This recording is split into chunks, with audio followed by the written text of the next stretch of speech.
الحمد لله نحمده ونستعينه ونستهديه ونعوذ بالله من شرور أنفسنا ومن سيئات أعمالنا من يهده الله فلا مضل له ومن يضلل فلا هادي له ونشهد أن لا إله إلا الله وحده لا شريك له ونشهد أن محمدا عبده ورسوله والصلاة والسلام على سيدنا محمد وعلى آله وأصحابه ومن تبعهم بإحسان إلى يوم الدين أما بعد فيا عباد الله أوصيكم وإياي أولا بتقوى الله يقول الله تبارك وتعالى في كتابه العزيز وفرقانه المجيد أعوذ بالله من الشيطان الرجيم بسم الله الرحمن الرحيم إنا عرضنا الأمانة على السماوات والأرض والجبال فأبين أن يحملنها وأشفقن منها وحملها الإنسان إنه كان ظلوما جهولا صدق الله مولانا العظيم. அளவற்ற அருளாளன் நிகரற்ற அன்புடையவன் அல்லாஹ்வுடைய பெயரினால் இந்த குத்துபாவை நான் ஆரம்பம் செய்கிறேன். எல்லா புகழும் கோடான கோடி படைப்புகளை படைத்து நுணுக்கமாக படைத்து ரட்சித்து வருகின்ற ரப்புல் ஆலமீன் அல்லாஹ் தஆலாவுக்கு சொந்தமானதாக அல்ஹம்துலில்லாஹ்.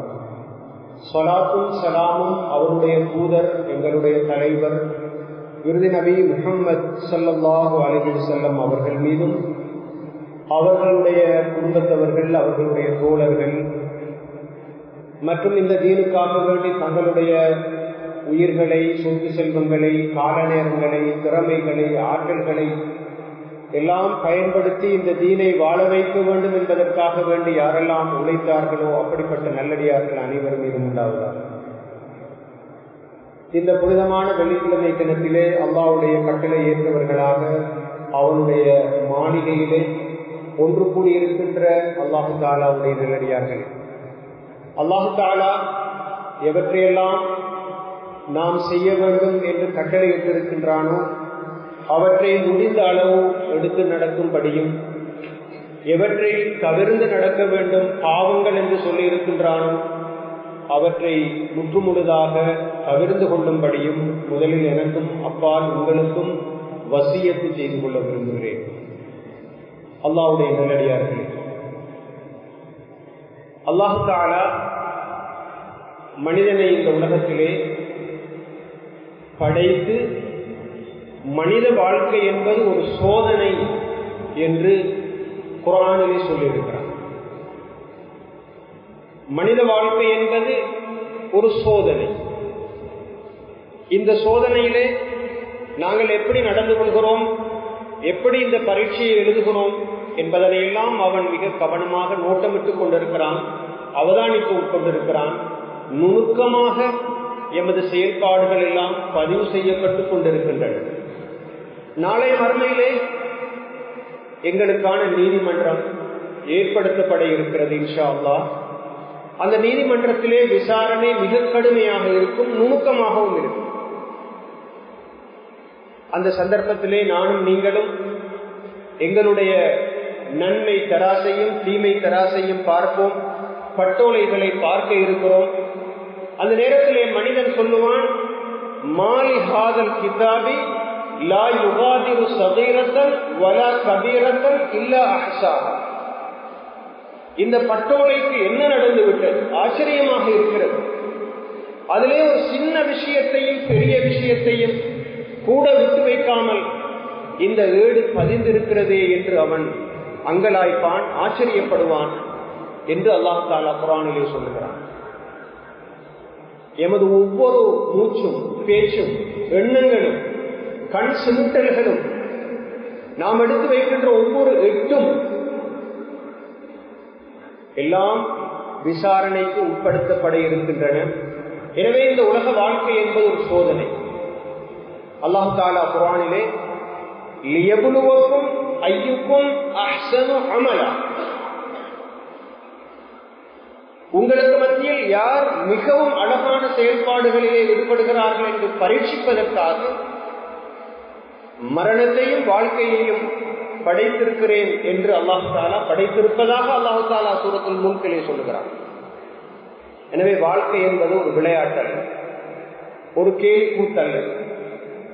மிருகங்கள் வாழ்வதற்கும் மனிதன் வாழ்வதற்கும் இடையிலே மிகப்பெரிய வேறுபாடு இருக்கிறது. மனிதன் பொறுப்புகளோடு வந்திருக்கிறான், அவன் கடமைகளை செய்ய வேண்டும். அவனுக்கு அல்லாஹ் தஆலா குர்ஆனிலே வைத்திருக்கின்ற பெயர் கலீஃபா. இன்னி ஜாஇலுன் ஃபில் அர்தி கலீஃபா. மலக்குகளிடத்திலே அல்லாஹ் சொன்னான், நான் பூமியிலே என்னுடைய பிரதிநிதியை படைக்கப் போகின்றேன். பிரதிநிதி கலீஃபா, சோதனை. வாழ்க்கை என்பது சோதனை. நாம் எல்லோரும் கலீஃபாக்கள், அல்லாஹ்வுடைய பிரதிநிதிகள். இந்த பிரதிநிதித்துவத்தை எப்படி சரியாக நிறைவேற்றினோம் என்பது சம்பந்தமாக நாளை மறுமையிலே கட்டாயமாக விசாரிக்கப்பட இருக்கிறோம். எனவே அன்பார்ந்த அல்லாஹ்வுடைய நல்லடியார்களே, ஒவ்வொரு கணமும் நானும் நீங்களும் சிந்தித்து பார்க்க வேண்டும். எமக்குள்ள கடமைகள் என்ன, எமக்குள்ள பொறுப்புகள் என்ன, அவற்றை நாங்கள் தெரிந்திருக்க வேண்டும். நாளை மறுமையில் விசாரணை இருக்கிறது அல்லவா, பெரியாது என்று சொல்ல முடியாது. அல்லாஹ்வுடைய நல்லடியார்களே, வமா கலக்துல் ஜின்ன வல் இன்ஸ இல்லா லியஅ்புதூன். உலகத்திலே மனிதர்களையும் ஜின்களையும் எனக்கு இபாதத்து செய்வதற்கு அல்லாமல் வேறு எதற்கும் படைக்கவில்லை என்றும் குர்ஆனிலே அல்லாஹ் இன்னொரு இடத்திலே சொல்லுகிறான். கலீஃபாவாக படைத்ததாக சொல்லுகிறான், சோதனைக்காக வாழ்க்கை இருப்பதாக சொல்லுகிறான். அவனை இபாதத்து செய்வதற்கு அன்றி வேறு எந்த நோக்கத்திற்காக வேண்டியும் படைக்கவில்லை என்று சொல்லுகிறான். இந்த வசனங்கள் எல்லாம் எங்களுடைய சிந்தனைக்குரிய வசனங்கள். ஸல்லல்லாஹு அலைஹி வஸல்லம் அவர்கள் சொன்னார்கள், குல்லுக்கும் ராயின் வ குல்லுக்கும் மஸ்ஊலுன் அன் ரஇயத்திஹி. உங்களில் ஒவ்வொருவரும் பொறுப்புதாரி. அங்கு எவரையும் விதிவிலக்காக எக்ஸெப்ஷனலாக ரசூல் ஸல்லல்லாஹு அலைஹி வஸல்லம் அவர்கள் சொல்லவில்லை. ஒவ்வொரு மனிதன் அவன் சமூகத்தில் எந்த இடத்தில் இருந்தால், எந்த பொறுப்பை வகித்தாலும் வகிக்காவிட்டால் அவன் பொறுப்புதாரி. அவன் பதிலுக்கு உட்பட்டவன், பதில் சொல்ல வேண்டியவன். விரிவாக சொன்னார்கள், ஒரு சமூகத்தின் தலைவராக இருப்பவர் ஒரு ரஜுலு ராய் வல் அமீரு ராய், ஒரு சமூகத்தை வழிநடாத்துகின்றவர். ஒரு பள்ளிவாயலின் தலைவர், ஒரு பள்ளிவாயலிலே ட்ரஸ்டிகளாக இருப்பவர்கள், ஒரு பாடசாலையிலே அதிபர், உப அதிபர்கள், அங்கிருக்கின்ற பொறுப்புதாரிகளான ஆசிரியைகள், ஒரு மதரசாவினுடைய உஸ்தாதுமார்கள், சங்கங்கள் அமைப்புகளுடைய பொறுப்புதாரிகள், பதவி தாங்குனர்கள், இப்படி யார் யாரெல்லாம் பொறுப்போடு இருக்கிறார்களோ அவர்களுக்கு வைக்கப்பட்ட பெயர் அமீர், இமாம் என்பதால் அவர்கள் ஒவ்வொருவரும் விசாரிக்கப்படுவார்கள். காரணம், அவர்களை நம்பி சமூகம் அந்த பொறுப்பை ஒப்படைத்திருக்கிறது. சமூகம் அவர்களிலே தங்கி இருக்கிறது. பாராளுமன்ற உறுப்பினர் பொறுப்புதாரி, ஒரு ஜனாதிபதி பொறுப்புதாரி, ஒரு குடும்பத்தின் தலைவன் பொறுப்புதாரி, கலீஃபா, மேய்ப்பாளர், அவர்கள் அனைவரும் விசாரிக்கப்படுவார்கள். ஸல்லல்லாஹு அலைஹி வஸல்லம் அவர்கள் சொன்னார்கள், ஒரு மனிதன் தன்னுடைய குடும்பத்தாரை பற்றி விசாரிக்கப்படுவான். ஒரு பெண் தன்னுடைய கணவனுடைய வீட்டிலே எப்படியான பொறுப்புகளை நிறைவேற்றினாள் என்று விசாரிக்கப்படுவாள். தன்னுடைய குழந்தைகளுக்கு ஆற்ற வேண்டிய கடமைகளை அவள் ஆற்றினாளா என்று விசாரிக்கப்படுவாள். வல் காதிமு, ஒரு பொஸ்ஸினுடைய ஒரு சேவகனாக பொறுப்புதாரியாக ஒருவன் இருக்கிறான் என்றால் அவனிடத்திலே விசாரிக்கப்படும். தன்னுடைய தலைவனுடைய, தன்னுடைய பொறுப்புதாரியினுடைய சொத்து செல்வங்களை பற்றி அவனிடத்திலே விசாரிக்கப்படும். எனவே வாழ்க்கை என்பது மிகவும் பொறுப்பு வாய்ந்தது, மிக கடினமானது. பொறுப்புகள் பல வகைப்படும் சகோதரர்களே, பெரியார்கள். உதாரணமாக, எனக்குள்ள பொறுப்பு, முதலாவது பொறுப்பு, நான் எனக்குள்ள கடமைகளை நான் செய்தேனா, நான் தொழுதேனா, நான் நோன்பிருந்தேனா, நான் என்னுடைய ரப்பை விசுவாசிக்க வேண்டிய முறையில் விசுவாசித்தேனா. அப்படியெல்லாம் விசுவாசிக்க வேண்டியது, இபாதத்து செய்ய வேண்டியது, என்னுடைய உடம்பை கவனிக்க வேண்டியது, என்னுடைய ஆத்மாவை கவனிக்க வேண்டியதெல்லாம் என்னுடைய பொறுப்புகள், நான் எனக்கு செய்ய வேண்டிய கடமைகள். இரண்டாவது கடமை என்னை பெற்றெடுத்த தாய் தகப்பனுக்கு நான் செய்ய வேண்டிய கடமைகள். கட்டங்கட்டமாக பொறுப்புகள் நகர்ந்து கொண்டிருக்கின்றன. மூன்றாவது கடமை, நான் திருமணம் முடித்தவனாக இருந்தால் என்னுடைய மனைவி என்னுடைய பிள்ளைகளுக்கு நான் செய்ய வேண்டிய கடமை. நான்காவது, என்னோடு கூட பிறந்த சகோதர சகோதரிகளுக்கும் என்னுடைய தாய் தகப்பனோடு கூட பிறந்த சகோதர சகோதரிகளுக்கும் அவர்களுடைய குடும்பத்தவர்களுக்கும் நான் செய்ய வேண்டிய இனபந்துக்களுக்குரிய கடமைகள். அடுத்ததாக, என்னுடைய பக்கத்து வீட்டாருக்கு நான் செய்ய வேண்டிய கடமைகள், எனது ஊராருக்கு நான் செய்ய வேண்டிய கடமைகள், எனது நாட்டில் உள்ளவர்களுக்கு நான் செய்ய வேண்டிய கடமைகள், இந்த உலகத்திலே இருக்கின்ற மாந்தர்களுக்கு, அவர்கள் யாராக இருக்கலாம், அவர்கள் முஸ்லிம்களாக இருக்கலாம், முஸ்லிம் அல்லாதவர்களாக இருக்கலாம், அவர்களுக்கு நான் செய்ய வேண்டிய கடமைகள் என்றெல்லாம் ஒரு மனிதனுடைய பொறுப்புகள் விரிந்து கொண்டே போகின்றன. இவை ஒவ்வொரு பொறுப்புக்கும் அவன் பதில் சொல்லியாக வேண்டும். நாளை மறுமையிலே அல்லாஹ் தஆலா உதாரணமாக கேட்பான், உனது உடம்புக்கு கொடுக்க வேண்டிய உரிமைகளை நீ கொடுத்தாய், அவற்றுக்குரிய கடமைகளை நீ செய்தாய். ஒரு நாளைக்கு ஆக குறைந்தது 7-8 மணித்தியாலங்கள் தூங்க வேண்டும் என்பது உன்னுடைய உடம்புக்கு நீ கொடுக்க வேண்டிய கடமை. நீ 5 வேளை தொழ வேண்டும் என்பதை நீ உன்னுடைய ஆத்மாவுக்கு கொடுக்க வேண்டிய கடமை. இவற்றையெல்லாம் சரியாக நிறைவேற்றினாயா? உனது பிள்ளைகள் இருக்கிறார்கள், ஏதோ பெற்றுவிட்டோம் என்பது அல்ல. அவர்களுக்கு தேவையான கல்வி, அவர்களுக்கு தேவையான மார்க்க அறிவு, அவர்களுக்கு தேவையான பண்பாட்டு பயிற்சி, அவர்களுக்கு தேவையான பணம், சுகாதார ஏற்பாடுகள் என்றெல்லாம் என்ன வகையிலெல்லாம் ஒரு பிள்ளையை மிகச் சரியாக உருவாக்க வேண்டுமோ, சாலிகான பிள்ளையாக உருவாக்க வேண்டுமோ, அவ்வளவு பொறுப்புகளும் ஒரு தாய்க்கும் தகப்பனுக்கும் இருக்கிறது. நாளை மறுமையிலே விசாரிக்கப்படுவார்கள்.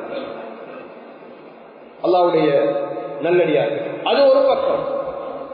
இன்னொரு பக்கம் இருக்கிறது, ஒவ்வொரு மனிதனுக்கும் அல்லாஹ் தஆலா வித்தியாசமான சந்தர்ப்பங்களையும் திறமைகளையும் வாய்ப்புகளையும் தந்திருக்கிறான். அவற்றுக்காக வேண்டி அந்த மனிதன் விசாரிக்கப்படுவான். எல்லோரும் அறிஞர்கள் அல்ல, அறிவு படைத்தவர்கள் அல்ல, எல்லோரும் பதவி பட்டங்களை சுமந்தவர்கள் அல்ல. ஓலெவல் பாஸ் பண்ணிய ஒருவரை விடவும் ஏலெவல் பாஸ் பண்ணிய ஒருவருக்கு கேள்விகளுக்கு அதிகம். டிகிரி செய்தவருக்கு, அவர் ஒரு பல்கலைக்கழகத்திலே ஒரு பேராசிரியராக இருக்கிறார் என்றால் அவருடைய அந்தஸ்து அதிகம். அதனை வைத்து பெருமைப்பட முடியாது. எனக்கு சர்டிபிகேட் கிடைத்திருக்கிறது, நான் ஒரு பெரிய பதவியில் இருக்கிறேன், எனவே எனக்கு சுவர்க்கத்தை தா என்று அல்லாஹ்விடத்திலே வாதிட முடியாது. உனக்கு கிடைத்த அந்த சர்டிபிகேட்டை, நீ வகித்த பதவிகளை வைத்து இந்த சமுதாயத்துக்கு என்ன செய்தாய் என்று நான் அல்லாஹ் தஆலா கேட்பான். அல்லாஹ்வுடைய நல்லடியார்கள், 10,000 ரூபாய் கையிலே வைத்திருக்கின்ற ஒரு மனிதனிடத்திலே கேட்கப்படுகின்ற கேள்வி அல்ல, 1 கோடி ரூபாய் வைத்திருக்கின்றவரிடத்திலே கேட்கப்படுகின்ற கேள்வி. கேள்வியினுடைய கனவு, கேள்விக்கான நேரம் எல்லாம் வித்தியாசம். அல்லாஹ்வுடைய நல்லடியார்கள், ஏன் இந்த பீடிகையை நாங்கள் சொல்லுகிறோம்? ஏன் இதனை சொல்லுகிறோம்? இந்த ஊரை நாங்கள் எடுத்து பார்ப்போம். இந்த ஊரினுடைய மக்களுடைய இபாதத்துடைய நிலை எப்படி இருக்கிறது? ஈமானுடைய நிலை எப்படி இருக்கிறது? இந்த மக்களுடைய பண்பாடுகள் எந்த நிலையில் இருக்கின்றன? இந்த பிரதேசத்து இளைஞர்களுடைய நிலை எப்படி இருக்கிறது? இந்த பிரதேசத்திலே வாழுகின்ற குடும்பங்களுடைய நிலை எப்படி இருக்கிறது? எமக்கும் பக்கத்து ஊரிலே இருக்கின்ற முஸ்லிம்களுக்கும் முஸ்லிம் அல்லாதவர்களுக்கும் இடையிலான உறவு எப்படி இருக்கிறது என்றெல்லாம் கேள்விகள் கேட்டுக்கொண்டு போனால் அல்லாஹ் பாதுகாக்க வேண்டும், மிக பயங்கரமான நிலைதான் இருக்கிறது என்ற பதில் வருமே. அதற்கு யார் பொறுப்பு? நாளை மறுமையிலே அல்லாஹ் தஆலா யாரெல்லாம் இந்த ஊரை தலைமையேற்று வழிநடாத்தினார்களோ அவர்கள் எந்த இடத்தில் இருந்தாலும், அவர்கள் பதவிகளை வகித்திருக்கலாம், வகிக்காமல் இருக்கலாம், அவர்கள் பெற்ற கல்வி சம்பந்தமாக விசாரிக்கப்படும். அல்லாஹ்வுடைய நல்லடியார்கள், விளையாட்டால் இது ஒரு சிம்பிளான விஷயம் அல்ல. நாளை மறுமையிலே அல்லாஹ் தஆலா யாரெல்லாம் பொறுப்புகளை எடுத்து நடத்தினார்கள், நாங்கள் ஏற்கனவே சொன்னது போன்று பள்ளிவாயில், பாடசாலை, மதரசா, அஹதியா, மக்தப், ஹிஃபுல் மதரசா என்றெல்லாம் வருகின்ற பொழுது இந்த பிரதேசத்திலே 15க்கும் மேற்பட்ட இஸ்லாமிய இயக்கங்கள், சங்கங்கள் இருக்கின்றன. இவற்றையெல்லாம் வைத்து பெருமை அளிப்பதற்கு அல்ல இந்த பதவிகளும் இந்த பொறுப்புகளும். ஸல்லல்லாஹு அலைஹி வஸல்லம் அவர்கள் சொன்னார்கள், மாமின் அபதி يسترعيه رعيته يموت وهو يموت غاش لرعيته إلا حرم الله عليه الجنة. ஒரு மனிதனுக்கு அல்லாஹ் தஆலா ஒரு பொறுப்பை கொடுக்கிறான். பொறுப்பு ரஐயா. அவன் ஒரு ஆசிரியர், அவன் ஒரு மதரசாவிலே உஸ்தாத், அவன் பள்ளிவாயிலே ஒரு நிர்வாகி, அவன் ஒரு சங்கத்திலே தலைவர் அல்லது உறுப்பினர். எல்லோருக்கும் அந்த பொறுப்புகளை வகிக்க முடியாது.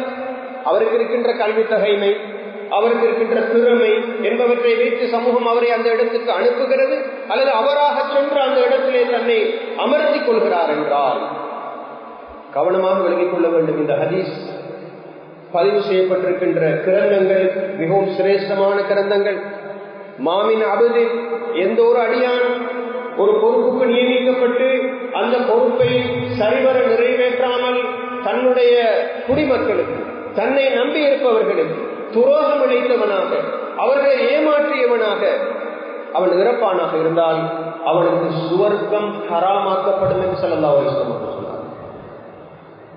அவன் உலகத்தில் எவ்வளவு மதிப்பு மரியாதையோடு இருந்திருக்கலாம், அவன் ஒரு பேராசிரியராக இருந்திருக்கலாம் அல்லது சமூகத்திலே மதிக்கப்பட்டிருக்கலாம். அவனை மக்கள் எல்லோரும் தங்களுடைய நிகழ்ச்சிகளுக்கும் வைபவங்களுக்கும் அழைக்கலாம். அவன் தன்னை மிகப்பெரிய அளவு விளம்பரப்படுத்தியவனாக இருக்கலாம். ஆனால் அவனுடைய அந்தஸ்து, அவனுடைய தரம் அல்லாஹ்வுக்கு மாத்திரம்தான் தெரியும். அவனுக்கு இருக்கின்ற ஸ்கில்ஸ், திறமைகள், ஆற்றல்கள் என்பது அவனுக்கு வழங்கப்பட்ட அமானிதங்கள். அல்லாஹ்வுடைய நல்லடியாக ஒவ்வொரு மனிதனும் யோசிக்க வேண்டும், நான் சமுதாயத்துக்கு எதனை கொடுத்தேன், என்னால் ஆன பங்களிப்பு என்ன? இந்த ஊரிலே எத்தனையோ ஆசிரியர்கள் இருக்கிறோம், எத்தனையோ பேர் ஓய்வு பெற்ற ஆசிரியர்கள் இருக்கிறோம், சுமார் 35க்கும் மேற்பட்ட உலமாக்கள் இருக்கிறோம், எத்தனையோ பேர் பல்கலைக்கழகத்திலே பட்டம் பெற்று வெளியாகிய பட்டதாரிகள் இருக்கிறோம். ஒரு காலத்திலே அப்படி இருக்கவில்லை. மாஷா அல்லாஹ், வளர்ச்சியை நாங்கள் பார்க்கிறோம். ஆனால் அவர்கள் பெற்ற பட்டம், அவர்கள் வகிக்கின்ற பதவி, அவர்களுக்கு வழங்கப்பட்டிருக்கின்ற சான்றிதழ், சிலருடைய வீடுகளுக்கு சென்றால் அங்கு அவர்களுக்கு வழங்கப்பட்டிருக்கின்ற பதக்கங்களையும் அவர்களுக்கு அணிவிக்கப்பட்டிருக்கின்ற மற்றுமுண்டான விஷயங்களையும் பார்க்கின்ற பொழுது ஆச்சரியமாக இருக்கிறது. ஆனால் அதனை வைத்து அல்லாஹ் தஆலா மார்க்ஸ் போடுவது, அல்லாஹ் தஆலா மார்க்ஸ் போடுவது அவரால் சமூகத்துக்கு எந்த அளவு தூரம் பிரயோசனம் இருந்தது என்பதனை வைத்துதான். இன்னும் ஒரு ஹதீஸிலே ஸல்லல்லாஹு அலைஹி வஸல்லம் அவர்கள் சொன்னார்கள், ஒவ்வொரு துரோகிக்கும் பின்னால் நாளை மறுமையிலே ஒரு கொடி உயரமாக பறக்க விடப்படும். அந்த துரோகியார் ஒரு சமூகத்திலே பொறுப்புதாரியாக இருந்து அந்த சமூகத்தை ஏமாற்றியவர், அந்த சமூகத்துக்கு துரோகம் செய்தவர். அவனை விடவும் பெரிய துரோகி யாரும் இல்லை. நமது வரலாற்றிலே இந்த ஊரை பொறுத்தவரையில் மாஷா அல்லாஹ் ஒரு பாக்கியம் பெற்ற ஊர். எந்த பாக்கியத்தை அல்லாஹ் தஆலா இந்த ஊருக்கு தரவில்லை? தண்ணீர் வேண்டுமா, போக்குவரத்து வேண்டுமா, தொலைபேசி வேண்டுமா, மற்றுமுண்டான அரச கட்டடங்கள் வேண்டுமா? ஒரு அருமையான அழகான ஒரு சூழல். இந்த ஊருக்கு அனுராதபுரம் மாவட்டத்திலேயே இது போன்ற பாக்கியம் பெற்ற ஒரு ஊர் இல்லை என்று சொல்லக்கூடிய அளவுக்கு மிகவும்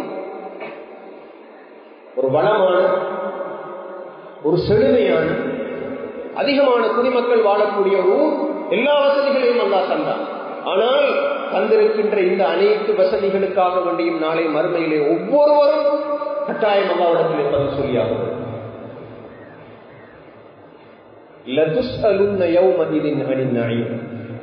கட்டாயமாக நீங்கள் ஒவ்வொருவரும் உங்களுக்கு வழங்கப்பட்டிருக்கின்ற நியமத்துக்கள் சம்பந்தமாக கட்டாயமாக விசாரிக்கப்படுவீர்கள். அல்லாஹ்வுடைய நல்லடியார் இன்னும் ஒரு ஹதீஸிலே ஸல்லல்லாஹு அலைஹி வஸல்லம் அவர்கள் சொன்னார்கள், அல்லாஹ் தஆலா ஒரு அடியானுக்கு ஒரு பொறுப்பை கொடுத்து அந்த பொறுப்பை கொடுக்கிறான்.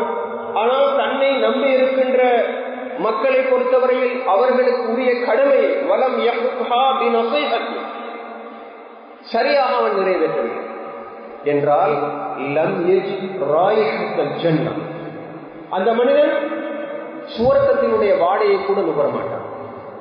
அல்லாஹ் பாதுகாக்க. கடந்த நோன்பிலே எத்தனை தடவை குர்ஆனை மீட்டி மீட்டி ஓதி இருப்போம். சுன்னத்தான நோன்புகளையும் நோட்டவர்கள் எங்களுக்கு மத்தியில் இருக்கிறார்கள். கியாமுல் லைலில் ஈடுபட்டவர்கள், கடைசி 10 ஹயாத்தாக்கியவர்கள், இஅ்திகாஃப் இருந்தவர்கள், எத்தனையோ தான தர்மம் செய்தவர்கள். நிச்சயமாக அல்லாஹ்விடத்திலே அவற்றுக்கு பெருமதி இருக்கிறது, மதிப்பு இருக்கிறது, சந்தேகம் கிடையாது. ஆனால் அவருடைய சமூக கடமையை அல்லாஹ் தஆலா விசாரிக்கிறார். ஒரு பணக்காரனிடத்திலே விசாரிக்கிறார், நீ பணத்தை எவ்வாறு திரட்டினாய், எப்படி நீ அவற்றை சமூகத்துக்கு கொடுத்தாய், எப்படி செலவழித்தாய். ஸல்லல்லாஹு அலைஹி வஸல்லம் அவர்கள் சொன்னார்கள், நாளை மறுமையிலே ஒரு மனிதனுடைய 2 கால்களும் வைத்த இடத்தை விட்டும் நகர்த்தப்பட மாட்டாது. பின்வரும் கேள்விகளுக்கு அவன் சரியாக பதில் சொல்லும் வரை. முதலாவது அவனுடைய வாழ்நாளை பற்றி விசாரிக்கப்படும்.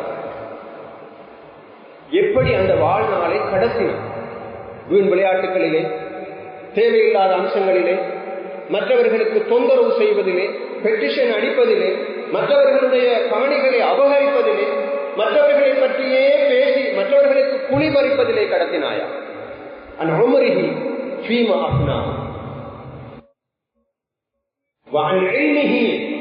அவருடைய அறிவை பற்றி விசாரிக்கப்படும். அறிவு தேடுவது எனக்கென்று மாத்திரம் வைத்துக் கொள்வதற்கல்ல, அந்த அறிவை சமூகத்திலே பரப்ப வேண்டும். அந்த அறிவை ஒரு ஜோதியாக மாற்ற வேண்டும். எனக்கு ஆங்கிலம் தெரிந்திருக்கலாம், எனக்கு அரபு தெரிந்திருக்கலாம், எனக்கு கணிதம் தெரிந்திருக்கலாம், எனக்கு விஞ்ஞானம் தெரிந்திருக்கலாம், நான் குர்ஆனை படித்திருக்கலாம், ஹதீஸை படித்திருக்கலாம். அது எனக்கு மாத்திர முடியாது. முதலில் அது எனக்கு, இரண்டாவது சமூகத்தில். அல்லாஹ் தஆலா எல்லோரையும் திறமைசாலிகளாக உலகத்திலே படைப்பதில்லை, எல்லோருக்கும் வாய்ப்புகளை கொடுப்பதில்லை. சிலரை நாங்கள் பார்க்கின்றோம், அவர்கள் பைத்தியக்காரர், சிலர் மடையர்கள், சிலர் அங்கவீனர்கள், சிலர் கண் குருடானவர்கள். அப்படியானவர்களாக எல்லோரும் இல்லை. யாருக்கெல்லாம் சிறப்பாக பார்ப்பதற்கு கண் வழங்கப்பட்டிருக்கிறதோ அது ஒரு பெரிய நிஅமத். அந்த கண்ணை எதற்கு பயன்படுத்தினாய் என்று நாளை மறுமையிலே கட்டாயமாக விசாரிக்கும். முதலாவது கேள்வி, உன்னுடைய வாழ்நாளை எதிலே பயன்படுத்தினாய். இரண்டாவது கேள்வி, உன்னுடைய அறிவை எதிலே பயன்படுத்தினாய். மூன்றாவது கேள்வி, உன்னுடைய பணத்தை எங்கிருந்து திரட்டினாய், எதிலே செலவழித்தாய். அடுத்ததாக, உன்னுடைய உடம்பை எதிலே நீ பயன்படுத்தினாய். அல்லாஹ்வுடைய நல்லடியார்களே, நாம் எல்லோரும் மௌத்தாக இருக்கிறோம், அதில் எந்த சந்தேகமும் இல்லை. உலகத்தில் எத்தனை வருஷங்கள் வாழ்ந்தோம் என்பது முக்கியம் அல்ல, எப்படி வாழ்ந்தோம் என்பதுதான் முக்கியம். இமாம் நவவி ரஹ்மஹுல்லாஹ் அவர் மிகப்பெரிய ஒரு அறிஞர். ஆனால் சுமாராக ஒரு 40 வருடங்கள் கூட அவர் வாழவில்லை. ஆனாலும் அவர் எழுதிய புத்தகங்கள், அவர் பரப்பிய அறிவு இன்றும் கூட அவருக்காக ஒரு துஆ செய்வோம்.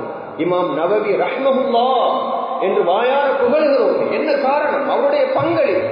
அவர் தனக்காக மட்டும் வாழவில்லை, தனது சமூகத்துக்காக வேண்டி வாழ்ந்தார். தனக்கென்று ஓய்வு எடுத்துக் கொள்ளவில்லை. இந்த நாட்டை பொறுத்தவரையில் இன்று நாம் யாரை நினைவு கூறுகிறோம்? டிபி ஜாயாவை நினைவு கூறுகிறோம். டாக்டர் பதியுத்தீன் மஹ்மூதை நாங்கள் நினைவு கூறுகிறோம், துஆ செய்கின்றோம். அவருடைய பெயர் சொல்லப்படுகின்ற சந்தர்ப்பத்திலே ரஹ்மஹுல்லாஹ், அல்லாஹ் தஆலா அவரை அங்கீகரிக்க வேண்டும் என்று சொல்லுவோம். இலங்கை முஸ்லிம்களுடைய முஸ்லிம் பாடசாலைகளை ஸ்தாபிப்பதிலே டிபி ஜாயா போன்றவர்கள், அறிஞர் சித்திலத்தை போன்றவர்கள், வாப்புச்சி மரைக்கார் போன்றவர்கள் எவ்வளவு பெரிய பங்களிப்பை செய்துவிட்டு மௌத்தாகி போனார்கள். இலங்கையில் இருக்கின்ற வக்ஃப் சொத்துக்கள் எல்லாவற்றையும் தர்மம் செய்தவர்களுக்காக வேண்டிய எனது துஆக்கள் கிடைத்துக் கொண்டிருக்கின்றன. ஆனால் உலகத்திலே இருக்கின்ற எத்தனையோ பேருடைய பெயரை கேட்கின்ற பொழுது அல்லாஹ் தஆலா அவர்களுக்கு நரகம் கொடுக்க வேண்டும் என்று உள்ளத்தால் பதுவா செய்கின்ற ஒரு நிலை இருக்கவில்லை. முசோலினி எங்கே, ஹிட்லர் எங்கே? இவர்களை பற்றி சொல்லுகின்ற சந்தர்ப்பத்தில் அமெரிக்காவின் ஜனாதிபதிகளாக இருந்தவர்கள், பிரித்தானியாவின் ஜனாதிபதிகளாக இருந்தவர்களை பற்றி எல்லாம் சொல்லப்படுகின்ற பொழுது எமது உள்ளம் எவ்வளவு காயப்படுகிறது. அல்லாஹ்வுடைய நல்லடியார்களே, நாம் யாராக இருக்க விரும்புகிறோம்? டிபி ஜாயாக்களாக இருக்க விரும்புகின்றோமா அல்லது ஹிட்லராக முசோலினிகளாக இருக்க விரும்புகின்றோம்? அல்லாஹ்வுடைய நல்லடியார்களே, மதர்சாக்களை ஸ்தாபித்தவர்கள், இஸ்லாமிய நூல்களை எழுதியவர்கள், பள்ளிவாயல்களை கட்டியவர்கள், தான தர்மங்கள் செய்து மற்றவர்களுடைய வாழ்க்கையை ஒளியேற்றியவர்களுடைய பட்டியல் இந்த நாட்டிலே விரிந்ததாக இருக்கிறது. ஒரு நவீன் ஹாஜியார் இந்த நாட்டிலே செய்த சேவைகளை பட்டியல் படுத்துவது கூட கஷ்டம் என்கிற அளவுக்கு அவ்வளவு தூரம் அவர் செய்திருக்கிறார். அஹதியாவை ஸ்தாபித்தவர்கள் மிகப்பெரிய சட்டத்துறை நிபுணர்கள், சலீம் ஹாஜியார் போன்றவர்கள், இப்படியானவர்கள் இன்றுமே நினைவு கூறப்படுகிறார்கள். அஹதியாவிலே சென்ற ஒரு பிள்ளை சூரத்துல் ஃபாத்திஹாவை பாடமாக்கி கொண்டிருக்கிறது என்றால், வுதுவினுடைய ஷரத்து பரல்களை தெரிந்து கொண்டிருக்கிறது என்றால், அது அஹதியாவை ஸ்தாபித்த இந்த நாட்டிலே மதரசாக்களை ஸ்தாபித்தவர்களுடைய கபருக்கும் அதனுடைய ஒவ்வொரு வார்த்தையினுடைய நன்மையும் போகிறது என்றால், அதனை விடவும் பெரிய முதலீடு, இன்வெஸ்ட்மெண்ட் வேறு எதுவாக இருக்கும்? அல்லாஹ்வுடைய நிலையாக எப்படியும் வாழலாம் என்பது இப்படித்தான் வாழ வேண்டும். எமது கிராமத்தை நாங்கள் எடுத்து பார்ப்போம். சுமாராக 100க்கும் மேற்பட்ட வாலிபர்கள் இரவு காலத்தில் என்ன செய்து கொண்டிருக்கிறார்கள் என்று சிந்தித்து பார்த்தார். தங்களுடைய தாய் தகப்பனுக்கு கட்டுப்படுபவர்கள் அல்ல, தங்களுடைய ஆசிரியர்களையும் தங்களுடைய உலமாக்களையும் மதிப்பவர்கள் அல்ல. இதற்கெல்லாம் யார் பொறுப்பு? முதலாவது பொறுப்பு அந்த பிள்ளைகளை பெற்றெடுத்த தாயும் தகப்பனும். இரண்டாவது தான் நாங்கள் ஆசிரியர்களையும் இந்த ஊரில் இருக்கின்ற உலமாக்களையும் நோக்கி கையை நாங்கள் நீட்ட வேண்டும். ஒரு மனிதனுடைய பாலியல் ஆசையை தீர்த்துக் கொள்வதற்காக வேண்டி மாத்திரம் பிள்ளைகளை பெற்றெடுப்பதல்ல. பிள்ளை என்பது ஒரு அமானத். அந்த பிள்ளைக்கு கொடுக்க வேண்டிய அடிப்படையான கடமைகள் அனைத்தையும் அந்த பெற்றார் செய்ய வேண்டும். நோய் வந்தால் மருந்தெடுத்து கொடுப்பது மாத்திரமல்ல, பெருநாள் வந்தால் உடுப்படுத்தி கொடுப்பது மாத்திரமல்ல, முதலாவது அந்த தாயும் தகப்பனும் பிள்ளை பிறந்தவுடன் வலது காதிலே பாங்கு, இடது காதிலே இக்காமத் ஓதுவதிலிருந்து கடைசியாக அந்த பிள்ளையை ஒரு பொருத்தமான இடத்திற்கு திருமணம் முடித்து கொடுக்கும் வரைக்கும், ஏன் அதற்கு பிறகும் கூட தாய் தகப்பனுக்கு பொறுப்பு இருக்கிறது. ஸல்லல்லாஹு அலைஹி வஸல்லம் அவர்கள் சொன்னார், கஃபா பில் மர்இ இஸ்மன் ஐ யுதைய மை யகூத். ஒரு மனிதன் பாவம் செய்வதற்கு வேறு எதுவும் தேவையில்லை. தன்னுடைய பொறுப்பில் இருப்பவர்களை கவனிக்காமல் ஒருவன் விட்டுவிட்டால், தன்னுடைய மனைவியை கவனிக்கவில்லை, அவளுக்கு கொடுக்க வேண்டிய உரிமைகளை கொடுக்கவில்லை, தனக்கு பிறந்த பிள்ளைகள் அவர்கள் இரவிலே எங்க போகிறார்கள், அவருடைய நண்பர்கள் யார், அவர்கள் கல்வி கற்றார்களா, அவர்கள் பாடசாலையிலிருந்து வந்தால் அவர்களுடைய புத்தகத்திலே கொப்பியிலே என்ன இருக்கிறது, அவர்கள் ஹேண்ட் போன் பார்க்கிறார்கள் என்றால் அவர்கள் எப்படியான நிகழ்ச்சிகளுக்காக வேண்டி அந்த போனை பாவிக்கிறார்கள் என்று கேள்வி கேட்பதற்கு தகப்பனுக்கு நேரமில்லை என்றால் அவன் தகப்பனே அல்ல. நாளை மறுமையிலே அவன் அல்லாஹ்விடத்திலே கட்டாயமாக விசாரிக்கப்படுவான். அல்லாஹ்வுடைய நல்லடியார்களே, பிள்ளைகளை உரிய முறையில் வளர்க்காமல் விட்டுவிட்டால் அல்லாஹ்வுடைய தண்டனை கிடைக்கும் என்பது இரண்டாவது விஷயம். முதலாவது விஷயம், அந்த தாய் தகப்பனுக்கே அவர்கள் வினையாக மாறுவார்கள். இலங்கையிலே அண்மையிலே செய்யப்பட்ட ஒரு ஆய்வின்படி, இலங்கையில் இருக்கின்ற எல்டர்ஸ் ஹோம் எனப்படுகின்ற இந்த முதியோர் இல்லத்திலே இருக்கின்ற அதிகமான முதியோர்கள் அவர்களுடைய பிள்ளைகள் டாக்டர்ஸ், என்ஜினியர்ஸ், லாயர்ஸ், ப்ரொஃபஷனல்ஸ் என்று சொல்லப்படக்கூடியவர்களுடைய தாய் தகப்பன் தான் அதிகமாக இந்த எல்டர்ஸ் ஹோமில் இருக்கிறார்களா? அப்படியாக இருந்தால் ஒரு செய்தியை அது சொல்லுகிறது. இந்த பத்திரிகை செய்தி ஒரு முக்கியமான செய்தியை எங்களுக்கு தருகிறது. சகோதரர்களே, பெரியார்கள், அந்த தாய் தகப்பனும் அந்த பிள்ளையை பாடசாலைக்கு அனுப்பி இருக்கிறார்கள், பல்கலைக்கழகம் அனுப்பி இருக்கிறார்கள், டியூஷனுக்கு அனுப்பி இருக்கிறார்கள். அதனால்தான் அவர் டாக்டர், அவர் இன்ஜினியர், அவர் லாயர், சந்தேகம் கிடையாது. ஆனால் கொடுக்க வேண்டிய மிக முக்கியமான ஒன்றை கொடுக்கவில்லை. அதுதான் அல்லாஹ்வை பற்றிய அச்சம், பண்பாடு, தாய் தகப்பன் மீதான இரக்கம், சமூகத்திலே அவன் ஒரு சமூக பிராணியாக நல்லதொரு மனிதனாக வாழ வேண்டுமே என்ற அந்த சமூக பிரச்சனையை உணர்வை அந்த பிள்ளைக்கு ஊட்ட தவறிவிட்டார்கள். அதனுடைய வினையை அவர்கள் அனுபவிக்கிறார்கள். கமா ததீனு துதான் ஸல்லல்லாஹு அலைஹி வஸல்லம் சொன்னார், நீ எப்படி மற்றவர்களை நடாத்துகிறாயோ அப்படித்தான் நீ நடத்தப்படுவாய். உலகத்திலேயே பிள்ளைகள் தங்களுடைய தாய் தகப்பனை உதாசீனம் செய்வது மாத்திரமல்ல சகோதரர்களே, தன்னுடைய தாய் தகப்பனை காலால் வெட்டி உதைக்கின்ற, தன்னுடைய தாய் தகப்பனுக்கு மருந்தும் உடுப்பும் தேவைப்படுகின்ற சந்தர்ப்பத்திலே கொடுக்காமல் அவர்களை பயங்கரமான வார்த்தைகளால் திட்டித்து இருக்கின்ற, அடிக்கின்ற, காயப்படுத்துகின்ற பிள்ளைகளை இன்று சமுதாயம் கண்டிருக்கிறது. அல்லாஹ்வுடைய நல்லடியார்களே, எனவே பொறுப்புகள் பல வகைப்படும். ஒரு தகப்பன் தன்னுடைய பொறுப்பை செய்ய வேண்டும். முதலாவது நாங்கள் சொல்லுகிறோம், வீட்டிலே தகப்பன் தன்னுடைய பிள்ளைகளுக்கான முன்மாதிரியாக, ரோல் மாடலாக இருக்க வேண்டும். தகப்பன் 5 வேளை பள்ளிவாயலுக்கு வருவதை அவதானிக்கின்ற பிள்ளைகள் நிச்சயமாக தொழுவார்கள். தகப்பன் தன்னுடைய இனபந்துக்களோடு உறவை பேணிக் கொள்வதை கவனிக்கின்ற பிள்ளைகள் நிச்சயமாக இனபந்துக்களை கவனிப்பார்கள். தகப்பன் சுருட்டு பிடித்துக் கொண்டு, பீடி பிடித்துக் கொண்டு, ஆபாசமான படங்களை பார்த்து கொண்டு, திரைப்படம் பார்த்து கொண்டு, ஊர்வலகத்தில் இருப்பவர்களோடு சண்டை பிடித்துக் கொண்டு அவரே போதை வஸ்துக்களை பாவிப்பவராக இருந்தால் அரசன் எவ்வளி, குடிகள் அவ்வளி. தாயை போல் பிள்ளை, நூலை போல் சேலை. எடுத்ததற்கெல்லாம் பள்ளிவாயலை நோக்கி கையை நீட்ட முடியாது.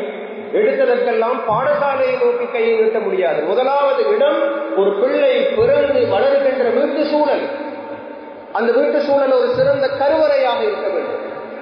நீங்கள் பாருங்கள், 10 மாதம் ஒரு குழந்தை கருவறையிலே வளர்கிறது. அங்கு வேக்சின் அடிக்கிறார்கள். அந்த தாய் பயணங்கள் போய் தன்னுடைய கருவை கலைத்துக் கொள்ளக்கூடாது என்று வைத்தியர் உபதேசம் பண்ணுகிறார். தேவையான அளவு ஊட்டச்சத்துக்களை அந்த தாய் எடுக்க வேண்டும் என்று சொல்லப்படுகிறது. அந்த தாய் கருவிலே பிள்ளையாக இருக்கின்ற பொழுது அந்த சண்டை சச்சரவுகளில் ஈடுபட்டு கவலைகளில் சம்பந்தப்படக்கூடாது. அப்படியெல்லாம் சம்பந்தப்படுகின்ற பொழுது அந்த குழந்தை பாதிக்கப்படும் என்று விஞ்ஞானம் சொல்லுகிறது, மருத்துவம் சொல்லுகிறது என்றால் அதனை அப்படியே ஒப்பிட்டு பார்ப்போம். எமது வீடுகள், எமது வீடு எமது பிள்ளைகள் உருவாகுவதற்கான கருவறை. அல்லாஹ்வுடைய நல்லடியார்கள் ஒவ்வொருவரும் மனதிலே கையில் வைத்து கண்டு பார்ப்போம். இந்த பிள்ளைகள் இன்று பாடசாலையிலே அல்லது தெருவிலே அல்லது பள்ளிவாயலுக்கு வந்து அட்டூழியம் செய்கிறார்கள் என்றால் அதனுடைய முதலாவது பொறுப்பை அந்த தகப்பனும் தாயும் எடுக்கணும். தகப்பன் வீட்டிலே இல்லை, அவர் வெளிநாட்டிலே. அவர் நினைத்துக் கொண்டிருக்கிறார், என்னுடைய பிள்ளைகளுக்கு காசு அனுப்பினால் எல்லாம் போய்விடும். தாயை பொறுத்தவரை அவளுக்கு வீட்டிலே உள்ள வேலைகள் தான் முக்கியமே தவிர தன்னுடைய பிள்ளைகளோடு அமர்ந்து குர்ஆனை ஓதுவதற்கான நேரம் இல்லை. தாய் சுபகுக்கு எழும்புவதில்லை. தகப்பனுடைய வாழ்க்கையிலே திக்ரு கிடையாது. தகப்பனுடைய வாயிலே இன்ஷா அல்லாஹ், மாஷா அல்லாஹ், சுப்ஹானல்லாஹ் போன்ற மனம் கமலும் வார்த்தைகள் கிடையாது என்றால் அந்த பிள்ளைகளிடமிருந்து அதை எதிர்பார்க்க முடியாது. அல்லாஹ்வுடைய நல்லடியார்களே, ரசூல் ஸல்லல்லாஹு அலைஹி வஸல்லம் அவர்கள் சொன்னார்கள், ഖൈറുക്കും ഖൈറുക്കും லிஅஹ்லிஹி அனா ഖൈറുக்கும் லிஅஹ்லிஹி. உங்களுக்கு மத்தியில் சிறந்தவர் யார் என்றால் உங்களுடைய குடும்பத்தாருக்கு சிறந்தவராக இருப்பவர் தான்.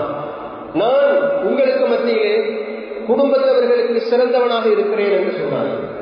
என்னை பற்றிய சாட்சியத்தை எனது மனைவியும் எனது பிள்ளைகளும் தான் சொல்ல வேண்டும். நான் நல்லவன், உலகத்தில் எல்லாம் புகழாரம் சூட்டலாம். எனவே பொறுப்பை ஞாபகப்படுத்த விரும்புகிறோம். இந்த கிராமத்துக்கு 100கணக்கான வருடங்கள் பழமையான வரலாறு.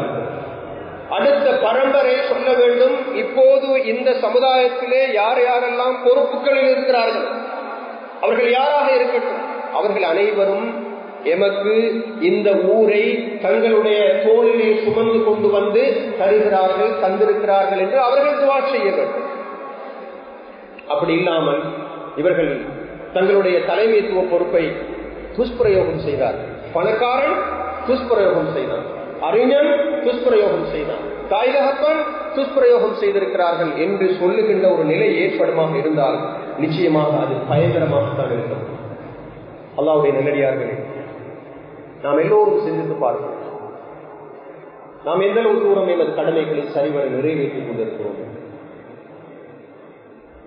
இந்தியாவின் ஜனாதிபதி அப்துல் கலாம் ஒரு கருத்தை சொன்னார். உன்னுடைய பிறப்பு ஒரு சம்பவமாக இருக்கலாம், ஆனால் உன்னுடைய இறப்பு ஒரு வரலாறாக இருக்கிறது. உலகத்திலே இருக்கின்ற மிருகங்கள் இறப்பது போன்று மனிதன் இறக்கக்கூடாது. அந்த மனிதன் வஃபாத்தாகின்ற சந்தர்ப்பத்தில் மக்கள் கதறி அழ வேண்டும். எமக்கெல்லாம் தான தர்மம் தந்த மனிதன், எமக்கெல்லாம் நன்மையை தீமையை தடுத்த மனிதன், எமக்கு உபதேசம் செய்த மனிதன், எம்மையெல்லாம் வழிநடாத்திய மனிதன், எங்களுக்கெல்லாம் உற்சாகம் தந்த மனிதன், தன்னுடைய நேரம் காலம் என்று பார்க்காமல் இந்த சமுதாயத்துக்கு எழுச்சிக்காக வேண்டி பாடுபட்ட மனிதன் என்று வாயார மனதார துஆ செய்யக்கூடியவர்களாக ஒவ்வொரு மனிதனும் இருக்க முடியுமாக இருந்தால் அதுதான் வாழ்க்கையில் அடையக்கூடிய மிகப்பெரிய வெற்றியாக இருக்க முடியும். அல்லாஹ்வுடைய நல்லடியார்களே, இப்போது இடம்பெறக்கூடிய வஃபாத்துக்களை நீங்கள் பாருங்கள். அதற்கென்று வயது கிடையாது, அதற்கென்று தராதரம் கிடையாது. இலங்கையிலே அண்மையிலே மிகப்பெரிய ஒரு சம்பவம் மேல் மாகாணத்திலே நடந்தது. மிகப்பெரிய கோடீஸ்வரன், சுமாராக 27-28 வயது, மலேரியாவால் இறந்திருக்கிறார். அவருடைய கோடிக்கணக்கான ரூபாய்கள் அவருடைய மலேரியா நோயை விட்டும் அவரை தடுக்கவில்லை. ஒரு முஸ்லிம், முதல் தடவையாக கண்டுபிடிக்கப்பட்டிருக்கிறது. எனவே பணத்தால் சாதிக்க முடியும் என்கிறார், அதிகாரத்தால் சாதிக்க முடியும் என்றால் இந்த நாட்டிலே 69 லட்சம் வாக்குகளை எடுத்த ஒருவருக்கு இன்று என்ன நடந்திருக்கிறது என்று பார்த்தார். அல்லாஹ் தஆலா ஒரு நிமிஷத்திலே எல்லாவற்றையும் புரட்டி போடுவான், நரம்புகளை சுருக்குவான். யாரெல்லாம் மற்றவர்களுக்கு பிரயோசனமாக அவர்களுடைய துஆக்களை பெற்று வாழ்ந்தார்களோ அவர்கள் மாத்திரம்தான் நிச்சயமாக நாளை மறுமையிலே வெற்றி அடைய முடியும். அல்லாஹ்வுடைய நல்லடியார்களே, அந்த வகையில் இந்த ஊர் மிகவும் பாக்கியம் பெற்ற ஊர்.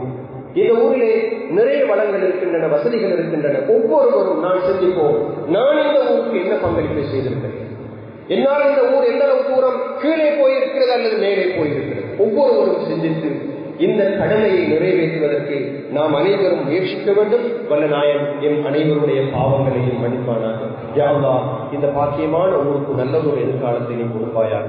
எங்களுடைய ஒவ்வொருவரும் எங்களுடைய கடமைகளை பொறுப்புகளை மிக சரியாக நிறைவேற்றும் நாளை மறுமையிலே உன்னுடைய சன்னிதானத்துக்கு வருகின்ற பொழுது நாம் எங்களுடைய சக்திக்கு உட்பட்ட வகையில் இந்த ஊருக்கு மாத்திரமல்ல, இந்த நாட்டுக்கு மாத்திரமல்ல, இந்த உலகத்துக்கும் நாங்கள் பங்களிப்பு செய்திருக்கிறோம் என்று சந்தோஷமாக எங்களுடைய பட்டோலையை உனக்கு காட்டக்கூடிய அளவுக்குள்ள பாக்கியத்தையும் அனைவருக்கும் நசீபாக்குவாயாக.